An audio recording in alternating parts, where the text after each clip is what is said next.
नहीं होते। जब सुख की जिंदगी जीने का समय आता है, सब तरह से ऐश और आराम की जिंदगी हो जाती है, तब भगवान फिर परीक्षा लेना प्रारंभ कर देता है। परीक्षा, फिर धीरे धीरे धीरे धीरे परीक्षा लेता है। सुख की जिंदगी जब हो जाती है, सुख का जिंदगी, गाड़ी आ गई, बंगला आ गया, कोठी आ गई, धन दौलत आ गई, संपदा आ गई, सत्ता आ गई, जब तुम्हारा वैभव सब जगह पर फैल जाएगा, सारा सुख हो जाएगा, सारी सत्ता हो जाएगी, सारा धन हो जाएगा, सारी संपदाओं से तुम परिपूर्ण हो जाओगे, तब परीक्षा की घड़ी प्रारंभ हो जाएगी। अब लिस्ट वो बना, वो जन्म कहीं पर भी लो, खाओ कहीं पर भी जाकर, रहो कहीं पर भी जाकर, पर कौन से शमशान में आग लगेगी ये तो महादेव ही निश्चित करता है कि कहां जाकर प्राण छूटेंगे और कहां पहुंचेगा। कोई दूसरा निश्चित नहीं करेगा, करेगा वही।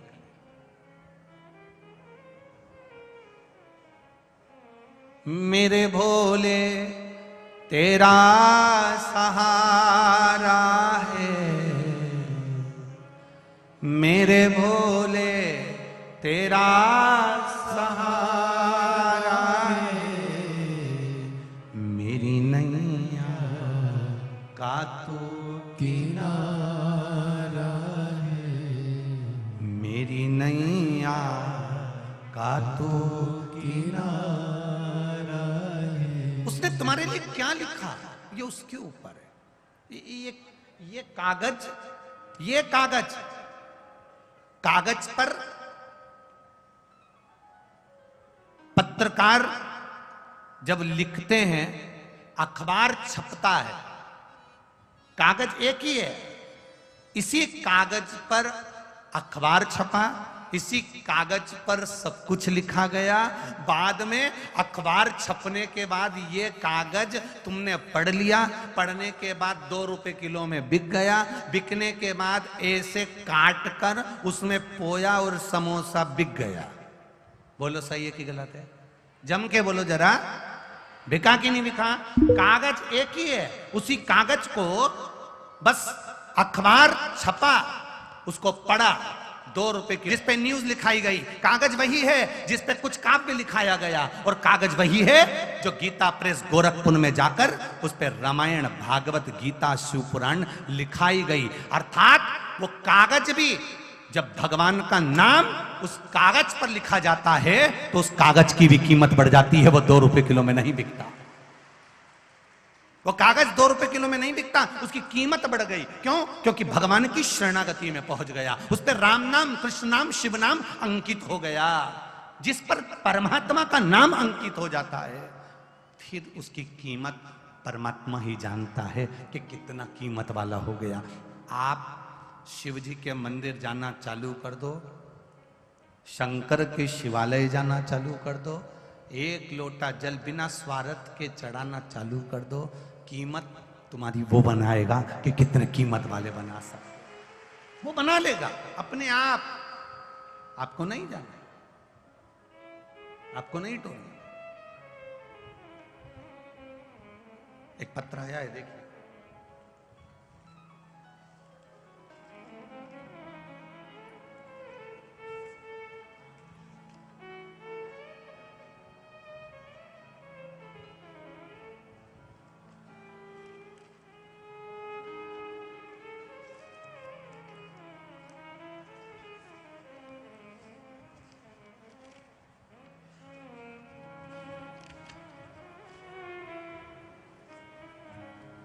पहले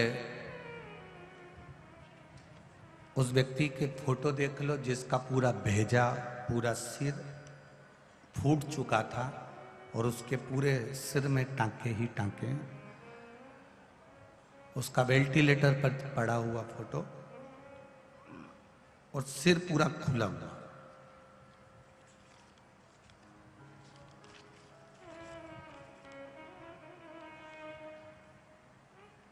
मैं नेहा गोस्वामी अपने पति और बच्चों के साथ रोहटा रोड मेरठ में रहती हूँ। कहीं बैठी हो तो हाथ हिलाइएगा। नेहा गोस्वामी कहीं बैठी हो?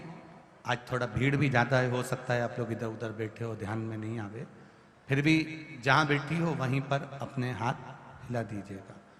मैं नेहा गोस्वामी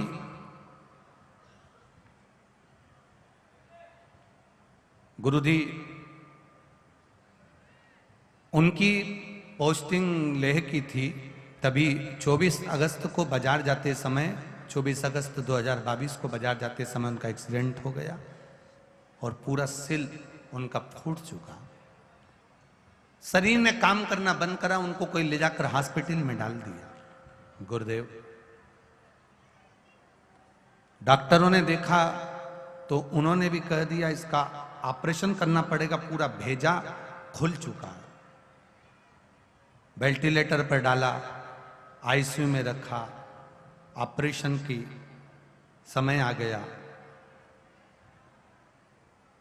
रात्रि को 11 बजे उनका ऑपरेशन चालू हुआ, जो सवेरे 5 बजे तक होता रहा। कितनी बजे चालू हुआ था? रात को 11 बजे। और ऑपरेशन कितनी बजे तक चलता रहा? सवेरे के 5 बजे तक ऑपरेशन चलता रहा। गुरुदेव तो भी डॉक्टरों ने कह दिया था कि इनकी कोई चांस नहीं है। गुरुजी 72 घंटे दिए गए, वेंटिलेटर पर पटक दिया गया, सिर पूरा खुला हुआ था जैसा मैंने फोटो लगाया। गुरुदेव तब पास के पलंग वाले ने किसी ने कहा कि अब डॉक्टर ने काम कर दिया, महादेव से विनती करो, श्री शिवाय नमस्तुभ्यम जपो, कोई जाए तो मंदिर से थोड़ा सा जल लाके इनके मुंह में डाल दो। आखिरी में तो लोग गंगा जल तो देते ही हैं, तो तुम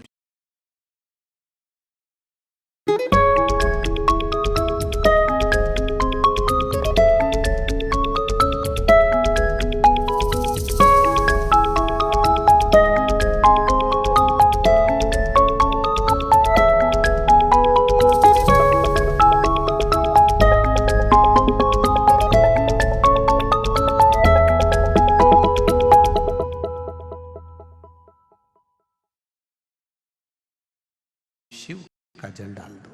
शंकर पर चढ़ा हुआ जल वेंटिलेटर पर पड़े हुए उनके शरीर पर लगाया, होठों पर लगाया।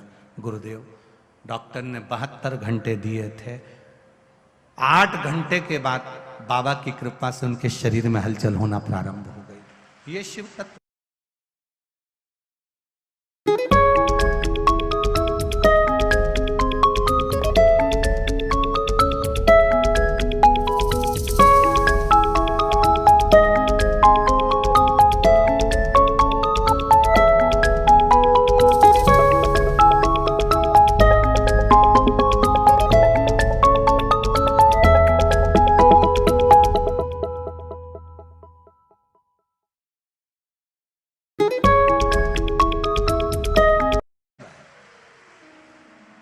और बाबा की कृपा से वेंटिलेटर से नीचे उतारा, आईसीयू में रखा और अब शिव की कृपा से बिल्कुल ठीक हैं। हम यहाँ प्रणाम करने आए हैं।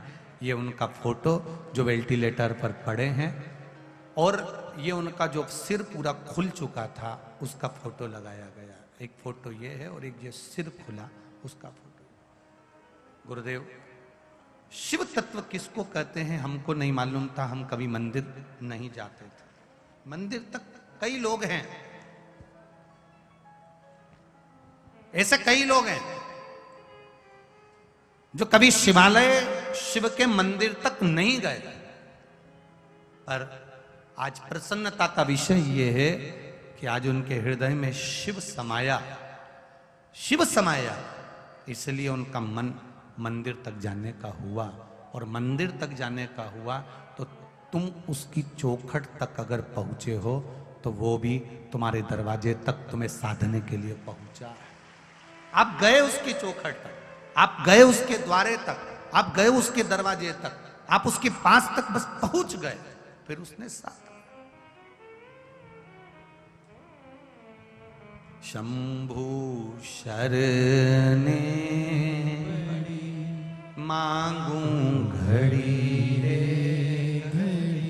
दुख काटो दया करी ने दर्शन आपो। ये शिव तत्व को हमें जानने का मौका मिला। गुरु नरसिंह दास जी ने उनको एक लोटा जल पकड़ाकर शिव की आराधना में लगा दिया। जो नरसिंह दास जी के आश्रम में जो शिवालय था उसकी पूजा में लगा दिया, पूजा में लगाया, आराधना में लगाया। और बस उसकी शरण में जब पहुंचते हैं, उसके पास जब पहुंचते हैं, उसका स्पर्श जब हम कर लेते हैं, उसकी चौखट का जब हम स्पर्श कर लेते हैं, तब वो खुद संभाल लेता, स्वयं संभाल लेगा, करा स्पर्श। और जिस तुलसीदास जी को लोग अपने पास नहीं रख रहे थे, जिस तुलसीदास जी को लोग बुरा मान रहे थे, गुरु ने उस लोहे को हीरा बना दिया और उन तुलसीदास जी ने राम को प्राप्त कर लिया। ये सहजता नहीं है।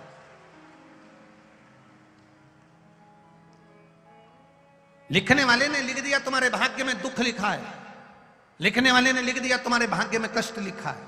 पर यदि तुम शिव की शरणागति में हो, तुम शंकर की शरणागति में गए हो, उस परमात्मा के भजन में गए हो, तो वो साधता जरूर साधता। देखिए, कल कथा चल रही थी और उस कथा में अपन स्मरण कर रहे थे कि वो गुण निधि जाने के बाद में दम नाम का राजा बन जाता है, जिस गुण निधि ने शंकर जी के मंदिर से केवल चोरी करी थी प्रसाद की। वो गुण निधि जिसने शिव जी के मंदिर में से प्रसाद चुराया था, मात्र नैवेद्य चुराया है, उस गुण निधि ने, यज्ञदत्त के पुत्र ने केवल नैवेद्य चुराया और उसको लोगों ने वहां मार दिया। और मारने के बाद उसका जो जन्म हुआ वो दम नाम के राजा के नाम रूप में हो गया। और जब दम नाम के राजा के रूप में उसका सुंदर आनंद में जन्म हो गया, तब उसने शिव भक्ति को छोड़ा नहीं, शंकर के भजन करता रहा और प्रत्येक नगर के एक एक मंदिर में दीप दान करवाता रहा। कल कथा में आपको कहा था, मौका मिले, जब जीवन में लगे कि यह काम अटक रहा है और बहुत जरूरी है, तब कितनी बत्ती, जम के बोलो जरा, जम के बोलो जरा, आवाज आना चाहिए, 2 बत्ती। और वो 2 बत्ती भी अलग नहीं होना चाहिए। एक बत्ती पहले तैयार करी लंबी, फिर दूसरी बत्ती तैयार करी, दूसरी बत्ती को तैयार कर कर दोनों बत्ती को फिर एक साथ मथा, 2 बत्ती एक के रूप में जलना चाहिए। शिव और शक्ति दोनों एक। कई कई माताएं मंदिर में मालूम पड़े दिया लगाने जाएं और कह दे कि नहीं, सियोर वाला महाराज ने बोला है 2 बत्ती रखना है, तो उसने दिए के अंदर 2 बत्ती अलग अलग रख दी। ना ना ना ना, बत्ती अलग बनेगी। कपास लिया, एक बत्ती तैयार करी, कपास लिया, दूसरी बत्ती तैयार करी, दोनों को तैयार कर कर फिर दोनों को एक कर दिया। अर्थात शिव और शक्ति दोनों को एक हो। ये दोनों की शक्ति से जो कार्य मेरा अटक रहा है, जो कार्य में मुझे तकलीफ आ रही है, ये दोनों मिलकर उसको पूर्ण कर दें, वो एक कर कर।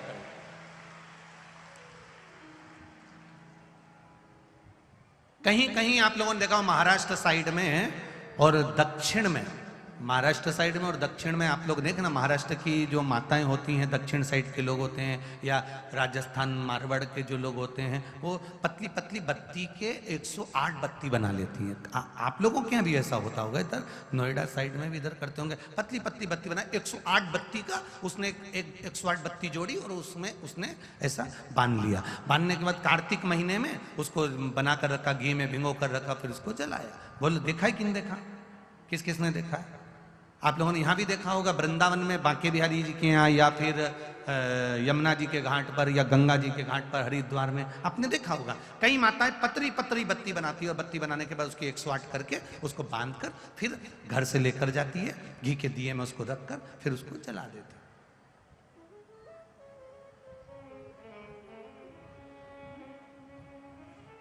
कभी विचार करा आपने कि उसने ये 108 बत्ती जलाने का नियम कहां से लिया, किस जगह से प्राप्त करा, किस जगह से मिला?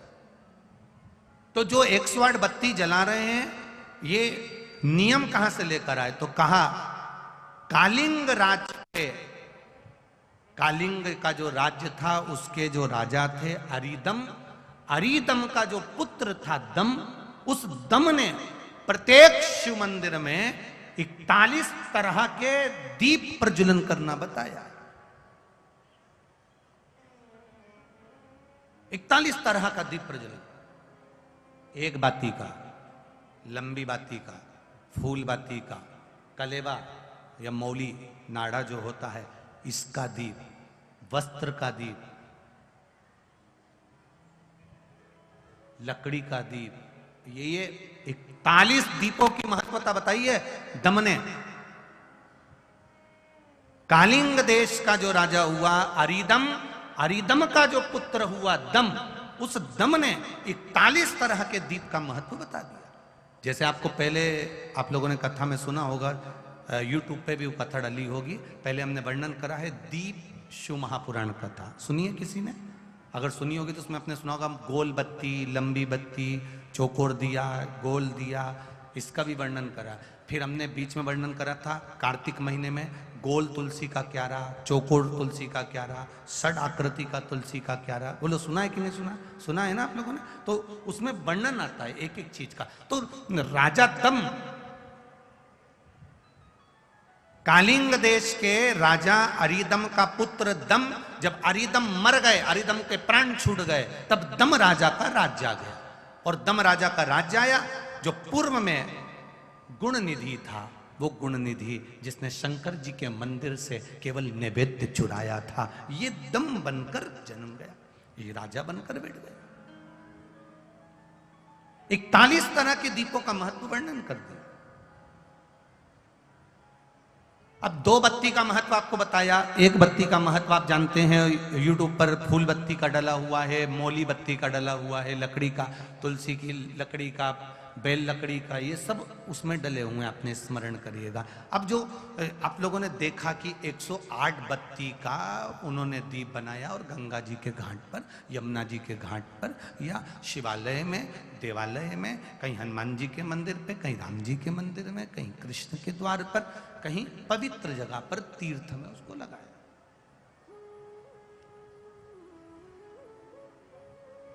तो दम की कथा कर रही है। कालिंग राज के राजा दम ने ये 108 बत्ती का दीप क्यों बनाया? आखिर इसको जरूरत क्या पड़ गई? अब आज के जमाने में आप कुछ भी करते हो ना तो लोगों को लगता है किसी ने बताया होगा तो कर रहे हैं। ना ना ना ना, आप कुछ कर रहे हो तो उसके पीछे कारण हो सकता है। आखिर 108 बत्ती, लंबी बत्ती बनाना, पतली पतली बत्ती बनाना, फिर उसको इकट्ठा करना, फिर धागे से लपेटना, घी में डुबोना, फिर दिए में लगाकर उसको जलाना, गंगा जी के घाट पर, यमुना जी के घाट पर, या कहीं पवित्र नदी के घाट पर, या किसी तीर्थ में जाकर उसको जलाना, उसका कारण क्या है? ये साधारण मंदिरों में उसको नहीं जलाते, वो तीर्थ में, पवित्र मंदिर में, कोई पुण्यवान बहुत प्राचीन, वहां उसको जलाए। उसका कारण क्या है? तो कहा दम नाम के राजा का संवाद कहता है, कालिंग राज के उस नगर में जब चारों तरफ हाहाकार मच गया और दूसरे राज्यों ने आक्रमण करना प्रारंभ कर दिया, दूसरे राज्य जब आक्रमण कर रहा है,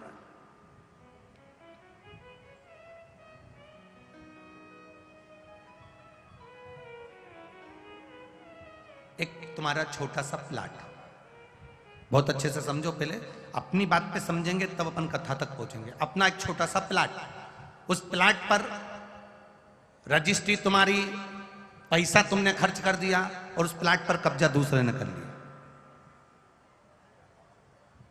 एक छोटी सी जगह, और छोटी सी जगह तुमने चलाते चलाते चलाते चलाते 8 साल हो गए, 10 साल हो गए, 10 साल में तुमने उसको जमा लिया, जमाते जमाते जमाते जमाते अब दूसरे को लगने लगा कि ये जगह मुझे मिलना चाहिए क्योंकि इस पे व्यापार अच्छा हो रहा है, इसमें कमाई अच्छी हो रही है, क्या करना चाहिए, ये जगह मेरी होना चाहिए। इधर से भी प्रेशर आया, इधर से भी प्रेशर आया, सामने से भी प्रेशर आया, चारों तरफ से जब आक्रमण होने लगता है हर जगह से, जैसे एक बीमारी व्यक्ति को है, एक छोटी सी बीमारी व्यक्ति को है, और वो छोटी सी बीमारी, अब डॉक्टर ने कह दिया हमको लग रहा है ये बीमारी छोटी नहीं है, ये बीमारी बड़ी हो सकती है, हो सकता है ये बीमारी और बड़ी हो। एक पत्र आया है, देखिए उस पत्र से अपन समझते हैं।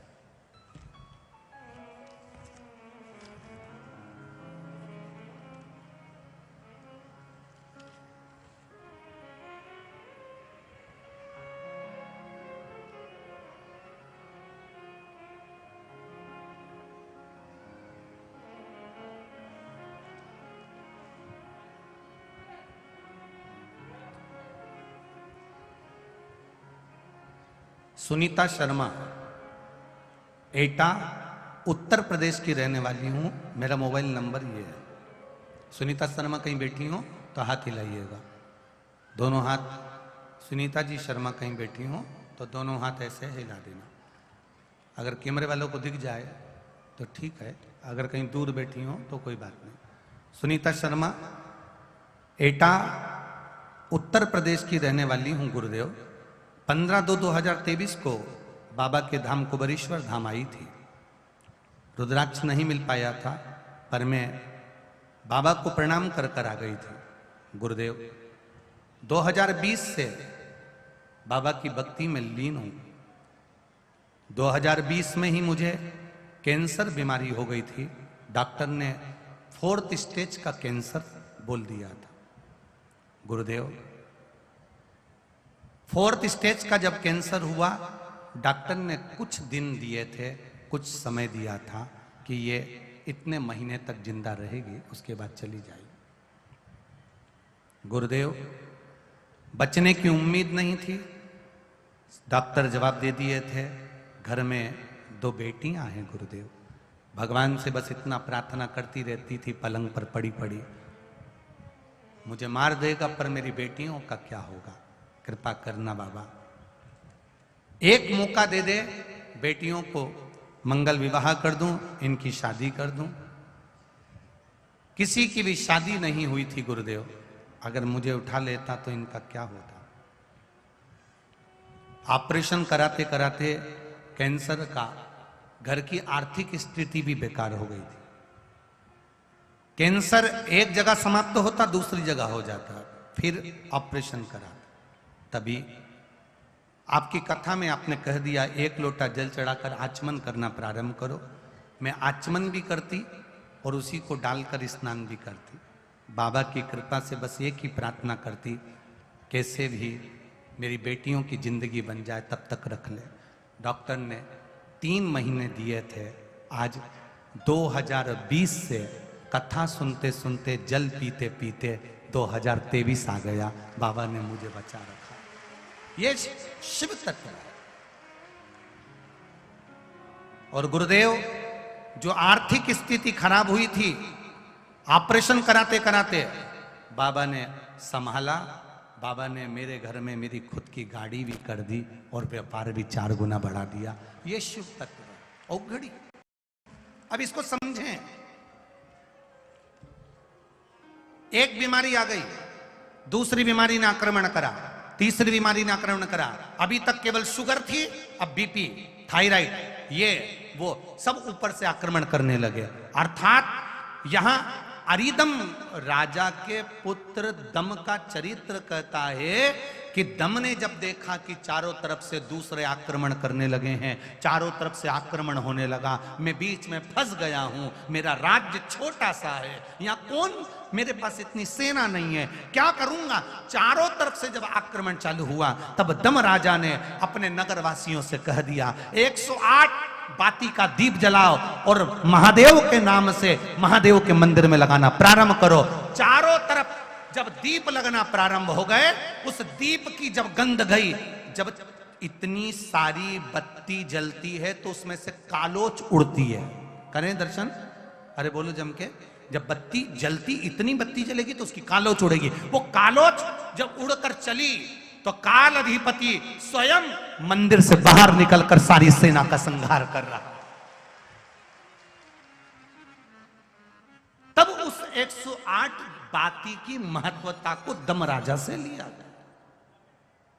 अब दुनिया के लोग उसको समझें जरा अच्छे से कि 108 बाती लगती कहां है। तो प्रयास करो किसी नदी का तट हो, और बहुत ध्यान देना, पवित्र नदी गंगा, यमुना, सरयू, क्षिप्रा, मंदाकिनी, नर्मदा, जितनी पवित्र नदी होती हैं, इन नदियों में आप लोग एक बहुत बड़ी गलती करते हो कि दोने में दिया लेते हो और दोने में दिया लेकर उसको रखकर और आप नदी में दिया जलाकर बहा देते हो। शिव महापुराण की कथा इसकी महत्वता नहीं कहती। शिव पुराण कहती है गंगा माँ है, नर्मदा माँ है, क्षिप्रा माँ है, सरयू माँ है। तुम्हारी सास कहीं बैठी हो, एक काम करना, जैसे तुम गंगा जी में दिया रख देती हो पानी में, सरयू जी में दिया रख देती हो पानी में, उसी तरह सास के सिर पे दिया जला के धर दो। बोलो, धर सकते हो?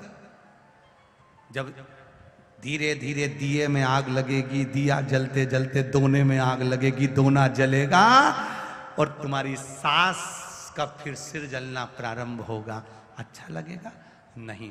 गंगा में दिया छोड़ा, दिया जलते जलते हवा में दोना जला, दोना जला तो वो गंगा का जल में चोट पहुंची। गंगा कहती है तो पुण्य कमाने आई थी और मुझे आग लगा के जा रही है। पवित्र नदी को शुद्ध रखिए, उसमें पवित्रता का विशेष ध्यान रखिए। यहां तक शिव महापुराण की कथा कहती है अपने स्नान के कपड़े भी अगर तुम घाट पर किसी के कहने पर छोड़ कर आ रहे हो, कई लोग, कोई कह देता है तुम्हारे ऊपर ये रोग लग गया, तुम्हारे ऊपर ये बीमारी हो गई, नदी पे नहाने जाना, अपने कपड़े छोड़कर आ जाना। पहले तो वो महाराज ढूंढो जिसने कहा कि पवित्र नदी पर अपने कपड़े छोड़कर आओ। नदी को हमेशा, पवित्र नदी को पवित्र रहने दो। मेरे राम जी जब चित्रकूट होते हुए चले गए, मेरे राम जी जब अयोध्या से लंका तक गए, बीच में इतनी पवित्र नदी पड़ी थी, मेरे राम जी ने एक जगह पर ये अपने वस्त्र को नहीं छोड़ा, न वस्त्र को पानी में निचोड़ा। मेरे राम जी ने स्नान करा, स्नान कर कर पानी ले जाकर दूर अपने वस्त्र को निचोड़ा, कहीं ये मेरे वस्त्र का पानी पवित्र नदी में ना चले जाए। वो मेरे राम थे जो मार्ग बताते जा रहे थे। और आज के जमाने में लोग एक जनी ने दिया जला के छोड़ा, बड़ी खुश हुई, वो भेरिया वो भेरिया वो भेरिया वो भेरिया वो भेरिया इतनी दूर तक चले गया। अब गंगा जी ने भी कह दिया अब की तो आ गई, अगली बार आ, अगली बार आ। इतनी प्लानिंग करिए, हरिद्वार जाऊंगी, हरिद्वार जाऊंगी, हरिद्वार जाऊंगी, हर बार प्लान बनाती थी, बद्रीनाथ जाऊंगी, केदारनाथ जाऊंगी, हर बार प्लान बनाती थी, अब की बार जाऊंगी, अब की बार जाऊंगी। भगवान घर में ऐसी बांधा ला के रख देता कि तुम्हें हरिद्वार तक बुलाता ही नहीं। अब सोचती मैं बस एक ही बार होके आई, फिर तो मेरा जाना ही नहीं हुआ। कभी तुमने गंगा जी से पूछा कि बार बार जाना क्यों नहीं हो रहा? गंगा जी खुद नहीं बुला रही, आग लगा के चली जाएगी। गंगा जी खुद नहीं बुला। पवित्रता का ध्यान रखिए, हम उसकी शुद्धता का ध्यान रखिए।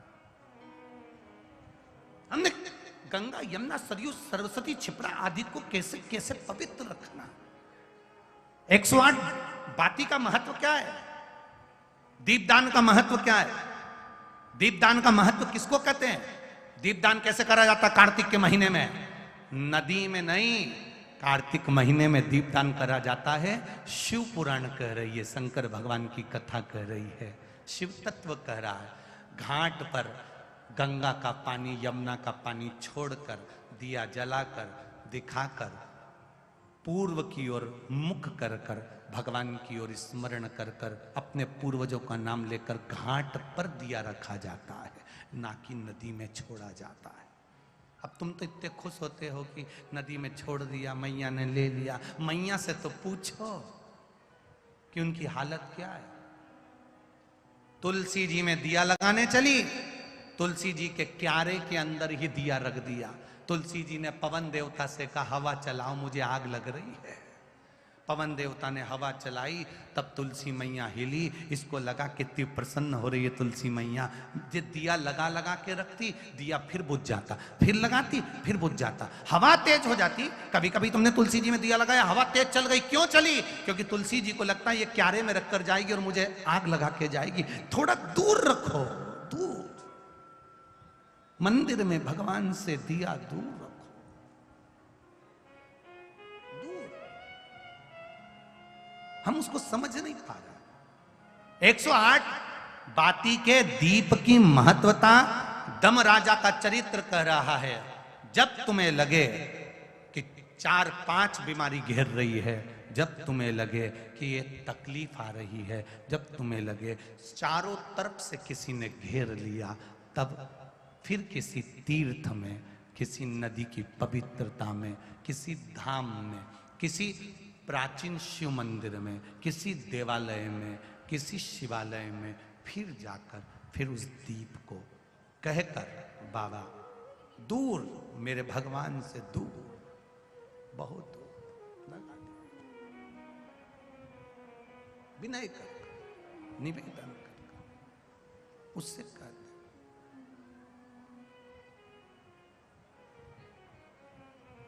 महाराज बस उसके स्मरण में हरिओम में ओम समाया है, मेरा भोला नगर में आया है।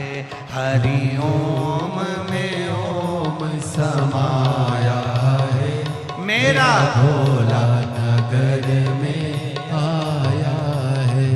मेरा भोला नगर में आया है, मेरा भोला नगर में आया है। मेरा भोला नगर में आया है, मेरा भोला नगर में आया है।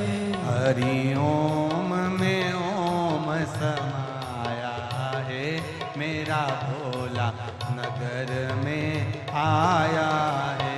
हरिओम में ओम समाया है, मेरा भोला नगर में आया है। मेरा भोला नगर में आया है, मेरा भोला नगर में आया है। मेरा भोला नगर में आया है। मेरा भोला नगर में आया है। हरिओम में ओम समाया है, मेरा भोला नगर में आया है। हरिओम में ओम समाया है, मेरा भोला नगर में आया है।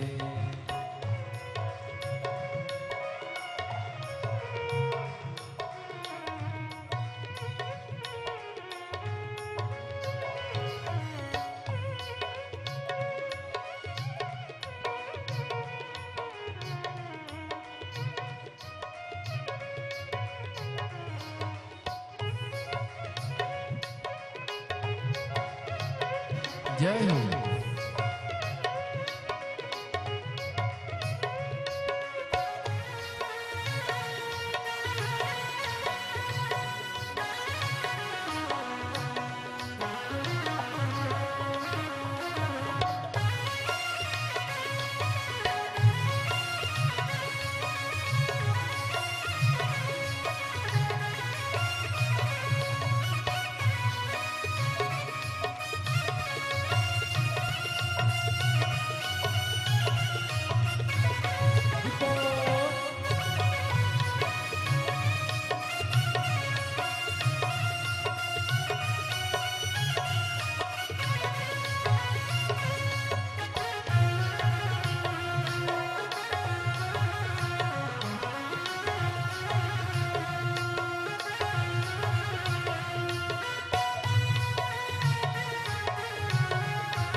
मेरे भोले के माथे पे चंदा है, मेरे भोले के माथे पे चंदा है, मेरे भोले के माथे पे चंदा है, मेरे भोले के माथे पे चंदा है। चंदा में ओम समाया है, मेरा भोला नगर में आया है। चंदा में ओम समाया है, मेरा भोला नगर में आया है। मेरा भोला नगर में आया है, मेरा भोला नगर में आया है, मेरा भोला नगर में आया है, मेरा भोला नगर में आया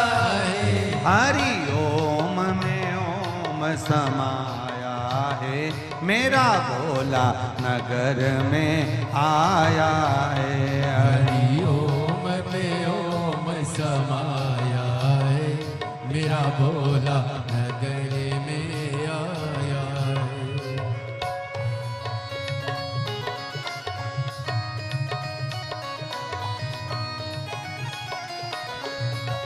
जय हो।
मेरे भोले के हाथों में डमरू है, मेरे भोले के हाथों में डमरू है, मेरे भोले के हाथों में डमरू है, मेरे भोले के हाथों में डमरू है। ओ डमरू में ओम समाया है, मेरा भोला नगर में आया है। डमरू में ओम समाया है, मेरा भोला नगर में आया है।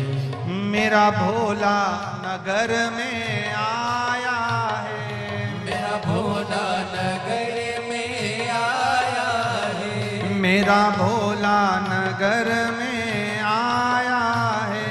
मेरा भोला नगर में आया है। हरि ओम में ओम समाया है, मेरा भोला नगर में आया है। हरि ओम में ओम समाया है, मेरा भोला नगर में आया है। जय हो।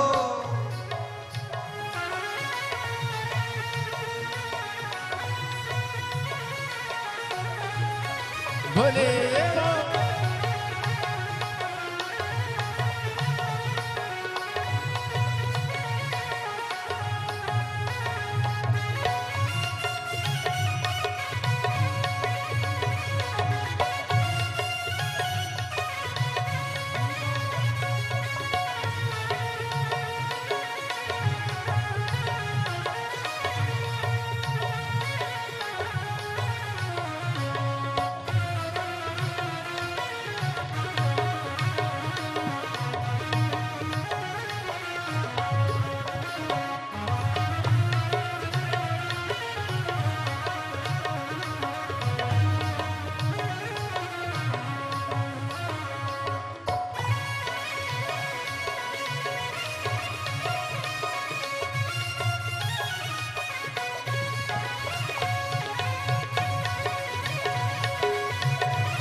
जय हो।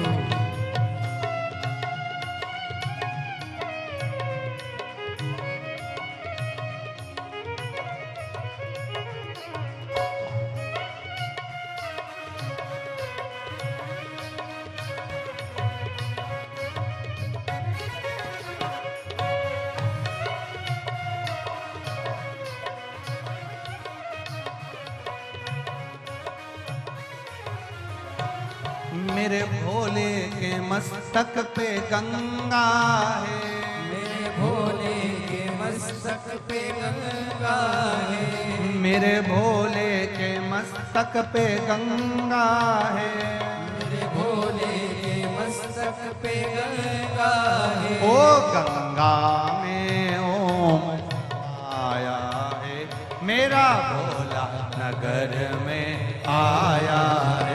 हरिओम में ओम समाया है, मेरा भोला नगर में आया है। हरिओम में ओम समाया है, मेरा भोला नगर में आया है। हरिओम में ओम समाया है, मेरा भोला नगर में आया है। ओम मेरा भोला नगर में आया है, मेरा भोला नगर में आया है। ओम मेरा भोला नगर में आया है, मेरा भोला नगर में आया है। हे हरि ओम में ओम समाया है, मेरा भोला नगर में आया है। हरि ओम में ओम समाया है, मेरा भोला नगर में आया है। हरि ओम में ओम समाया है, मेरा भोला नगर में आया है। हरि ओम में ओम समाया है, मेरा भोला नगर में आया है। हर हर महादेव।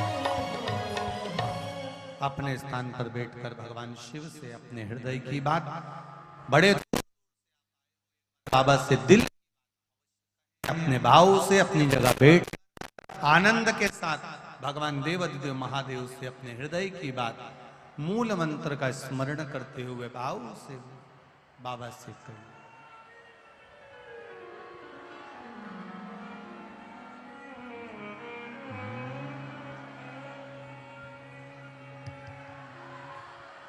श्री शिवाय नमस्तुभ्यं। श्री शिवाय नमस्तुभ्यं। श्री शिवाय नमस्तुभ्यं। श्री शिवाय नमस्तुभ्यं। श्री शिवाय नमस्तुभ्यं। भोला सब दुख काटो मारा, ओ भोला सब दुख काटो मारा। शिव शंकर जपो तेरी माला, भोले बाबा जपो तेरी माला।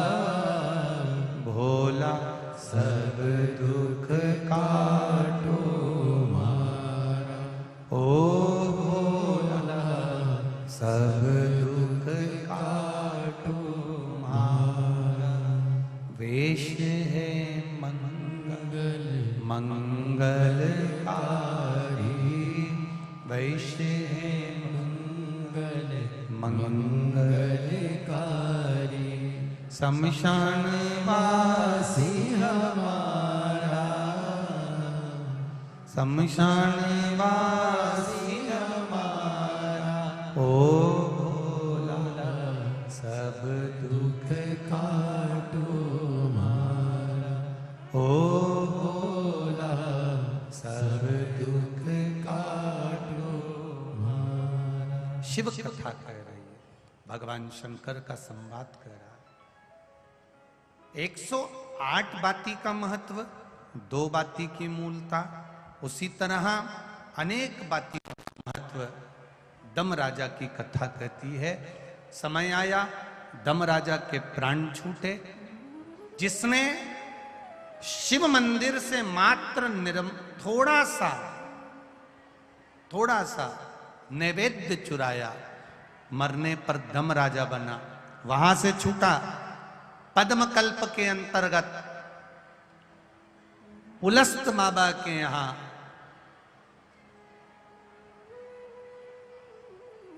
विश्रवा जी के घर में इस बालक का फिर जन्म हो गया और इसका नाम वेश्रवा पड़ा। अब वेश्रवा जब पड़ा, नाम पढ़ते से ही 3 जन्म का ज्ञान इसको था। शंकर जी के मंदिर से नैवेद्य चुरा कर पाया था, मर गया था, शिवालय गया, वहां से छूटा। छूटने के बाद दम राजा बना, दम राजा के बाद में विश्रवा जी का पुत्र वेश्रवा बना। अब वेश्रवा बन गया, शिव जी की आराधना में फिर डूब गया। शिव आराधना में वापस डूबा, और वेश्रवा जब शिव आराधना में डूब जाते हैं, इतने डूबते कि भगवान देवाधिदेव महादेव जो वेश्रवा जी को देखते रहते कि कितनी आराधना कर रहा है, सब कुछ छोड़ दिया। शरीर में केवल अस्थियां बची है, मांस समाप्त हो चुका है, कुछ नहीं बचा। वेश्रवा के पास में, विश्रवा ऋषि के पुत्र के शरीर में मांस समाप्त हो गया, केवल पिंजरा शरीर का अस्थियों का बचा है। महाराज, दुनिया के लोग कहते हैं कि रावण असुर था, राक्षस था, फिर उसको ये इतना सोने का महल, उसको इतना सोने का नगर, सोने का महल, सोने की सत्ता, सोने की लंका कैसे प्राप्त हुआ, कैसे मिले? ध्यान दें, जब रावण असुर प्रवृत्ति का है, कष्ट दे रहा है, तकलीफ दे रहा है, लोगों को मार रहा है, संतों को, साधुओं को, ब्राह्मण जन को, गुरुजन को जब तकलीफ दे रहा है,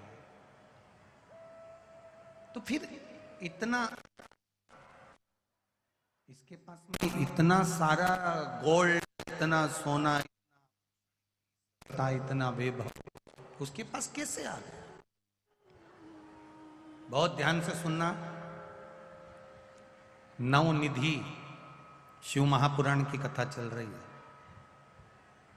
इसके बाद में आज तो ये कथा 2 बजे से 5 बजे तक हो रही है, पर कल ये कथा यहाँ ग्रेटर नोएडा में सुबह 9 बजे से 12 बजे तक होगी। टीवी पर 2 बजे से 5 बजे तक ही आएगी। कल कथा का विराम हो जाएगा। फिर 24 तारीख से शिव महापुराण की कथा 5 दिन की 28 तारीख तक कोटेश्वर धाम बदनावर मध्य प्रदेश में प्रारंभ हो जाएगी। कथा का समय यही 2 बजे से 5 बजे रहेगा, जिसमें पंच पुष्प की महत्वता को, जो शिव जी पर 5 फूल चढ़ते हैं उसकी महत्वता को हम जानेंगे। उसमें से एक पुष्प की महत्वता आपको बता चुके हैं। कौन सा पुष्प? बोलो, जम के बोलो। शमी के पुष्प की महत्वता आपको बता दी। अब उसमें शमी के पुष्प के साथ में जो 4 पुष्प और हैं, उनका व्याख्यान वर्णन अपन वो 24 तारीख से 5 दिन की कथा में उसको करेंगे। शिव महापुराण की कथा कह रही है। लंकाधिपति रावण के पास में इतना वैभव कैसे आ गया? इतना धन कैसे आ गया? इतनी सत्ता कैसे आ गई? इतना बल कैसे आ गया? कारण क्या है? तो एक शिव महापुराण का ये चरित्र अपने जीवन में याद रखना। घर में अगर कोई शांत हो जाता है तो पूरे परिवार में सूतक लग जाता है। अगर एक घर में अगर एक कुछ गमी हो जाए तो पूरे परिवार में सूतक लग जाता है। उसी तरह शिव पुराण कहती है, घर में अगर एक भगवान शंकर की आराधना करने वाला हो जाए तो पूरे घर में वैभव की कमी नहीं हो पाती। रावण को ये सत्ता मिल रही है, रावण को ये वैभव मिल रहा है। अब विशर्वा ऋषि के ही पुत्र हैं लंकाधिपति रावण, और विशर्वा ऋषि के ही पुत्र हैं वेशर्वा। तो रावण को इतनी सत्ता कैसे मिल रही है? रावण को इतना वैभव कैसे मिल रहा है? पुण्य।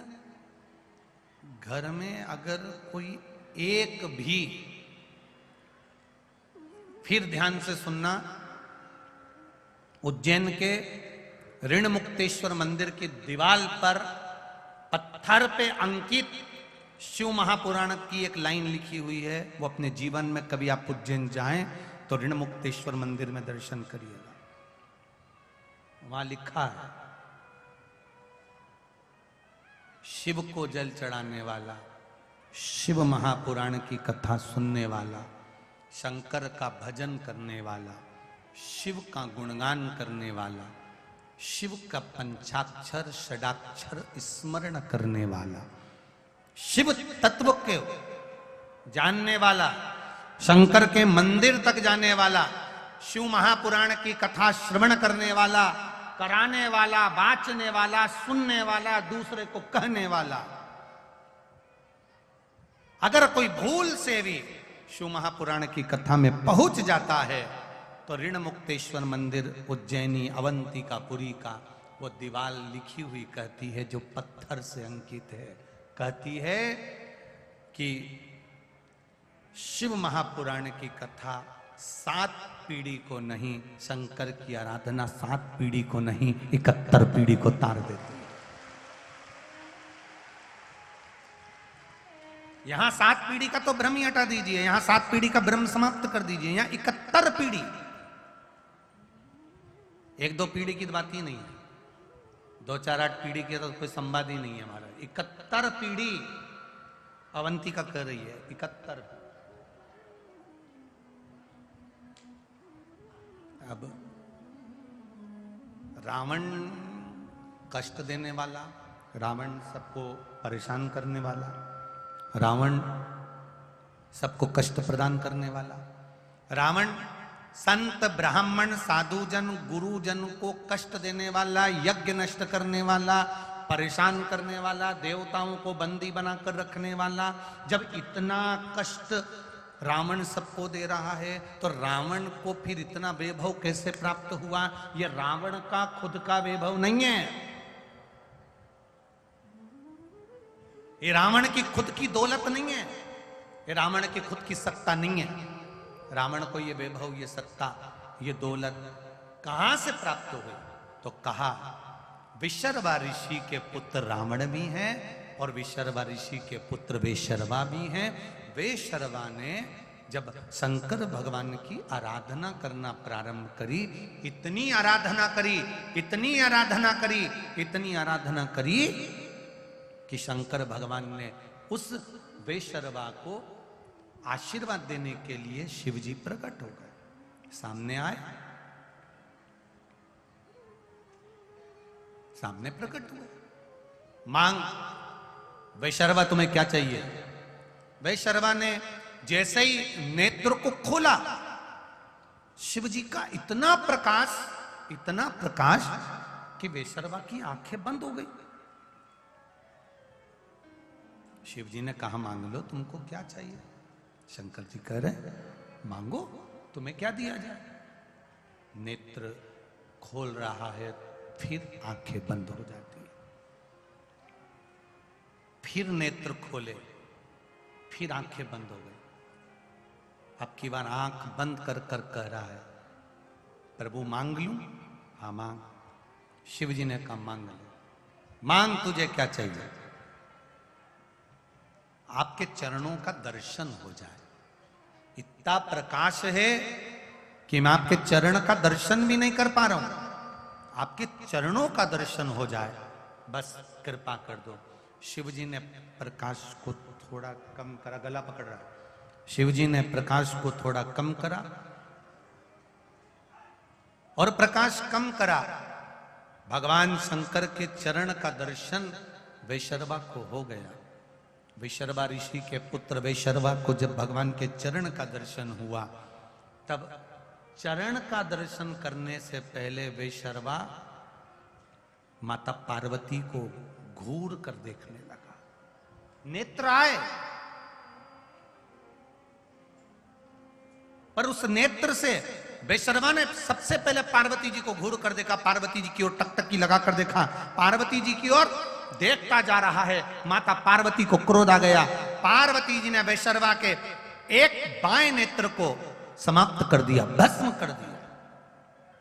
वैशर्वा चरणों में पड़ गया, भोलेनाथ मेरा बायां नेत्र माता ने जला दिया, समाप्त कर दिया। शिवजी कहते हैं वैशर्वा, पार्वती जी शिवजी से कहती हैं इसकी बात में मानना, पहले मेरी बात मानो, इसने मुझे घूर कर क्यों देखा? इसने मुझे घूर कर क्यों देखा? इसीलिए मैंने इसके नेत्र को जला दिया। शंकर भगवान पार्वती जी से कहते हैं पार्वती जी तुम समझ नहीं सकती, ये आपको टकटकी लगाकर इसलिए देख रहा था कि पार्वती जी तुमने कौन सा पुण्य करा, ऐसी कौन सी तप साधना तुमने करी जो आप शंकर जी की अर्धांगिनी बनकर बैठ गई, इसलिए देख रहा था। कौन सी तप साधना? ये सिसोदिया परिवार कथा करवा रहा है, मैं कहूंगा इनकी कौन सी तप साधना? ये उमा पब्लिक स्कूल में कथा हो रही है, इनकी कौन सी तप साधना? कथा 62 सेक्टर में होना थी।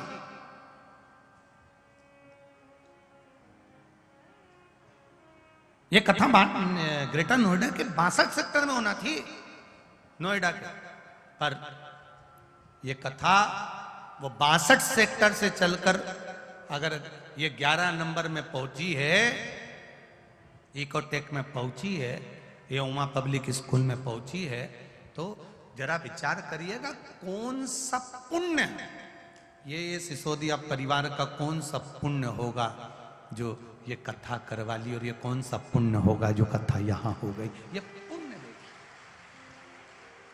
और उस पुण्य में भी चार चांद लगाने के लिए ददरोवा धाम से संत जी हमारे बीच पधारे, संतोहन हमारे बीच में विराजमान है। ये कृपा नहीं तो और क्या है। घर जाते जाते ऑटो में बैठकर, गाड़ी में बैठकर आप अपनी किस्मत को जरूर विचार करना कि मैंने कौन सा पुण्य करा था कि इतने दिन से टीवी पर कथा सुन रही थी, आज पंडाल में बैठकर कथा सुन ली। पुण्य कौन सा। वृंदावन तो मैं जाती रहती हूँ, यमुना जी में स्नान करने जाती रहती हूँ, हरिद्वार भी जाती रहती हूँ, पर ऐसा कौन सा पुण्य था जो सारे तीर्थ चलकर इस ग्रेटर नोएडा की 11 सेक्टर में पहुंच